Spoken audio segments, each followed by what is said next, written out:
Chhatrapati Sambhajinagar police 2023 मध्ये विचारलेला प्रश्न आहे. खूप सोपा प्रश्न आहे. पाहायला गेला तर एका गावची लोकसंख्या 4000 आहे, ती दरवर्षी 10% वाढत आहे. दर 2 वर्षांनी त्या गावची लोकसंख्या किती असेल? काय म्हणत आहे? त्या गावची लोकसंख्या किती आहे? 4000. दरवर्षी ती 10% वाढते, तर 2 वर्षांनी त्या गावची लोकसंख्या किती? म्हणजे आज त्या गावची लोकसंख्या किती आहे? 4000 आहे. आणि नंतर किती होईल 2 वर्षांनी ते पाहायचं आहे. मग 10% वाढत आहे, म्हणजे 10% आपल्याला त्याचा कन्वर्ट करता आला पाहिजे. हे 10% खाली काय होते? 100 मध्ये होते. म्हणजे 10 एक 10 आणि 10 10 100, म्हणजे 10/1/10 असं त्याचा होतं, 1/10. म्हणजे आपल्याला हे 2 वर्ष करायचं, हे आज आणि नंतर.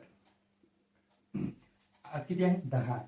आज किती आहे? 10 आहे. 2 वर्षांनी किती आहे? म्हणजे 10 ने किती वाढत आहे? 1 ने वाढत आहे. म्हणजे 10 ने 1 ने वाढत आहे, म्हणजे किती होत आहे? 11 होत आहे. म्हणजे हे 2 वर्ष होत आहे. त्याच्यामुळे आपल्याला काय करायचं आहे? 2 वेळा लिहायचं आहे. इथे 10 आणि इथे 11. इथे 10 10 100, 11 वर्ग 121. आता हे आजची लोकसंख्या किती आहे? 100 आहे म्हणते, पण प्रश्नामध्ये आपल्याला 100 दिलेला आहे का? नाही. प्रश्नामध्ये आपल्याला किती दिलं? 4000 आहे. 100 आहे का? आपल्याला किती दिला इथं? 4000 आहे.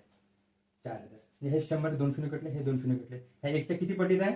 40 पटीत आहे. मग हे 121 नसून हे किती पटीत राहील? 40 पटीत आहे. मग 4 1 4, 4 2 8, 4 1 4 आणि 0 जशीच्या तसे. म्हणजे 4840 हा आपला उत्तर आहे. ऑप्शन मध्ये 4840 हा पहिलाच ऑप्शन उत्तर दिलेला आहे. खूप सोपा आणि साध्या आणि सोप्या ट्रिक्स मध्ये हा सोडवण्याचा प्रश्न होता. आपल्याला ट्रिक्स जर जाणून घ्यायचं असेल तर आपण अकुल्स अकॅडमी या युट्यूब चॅनलवर जाऊन सर्च करा.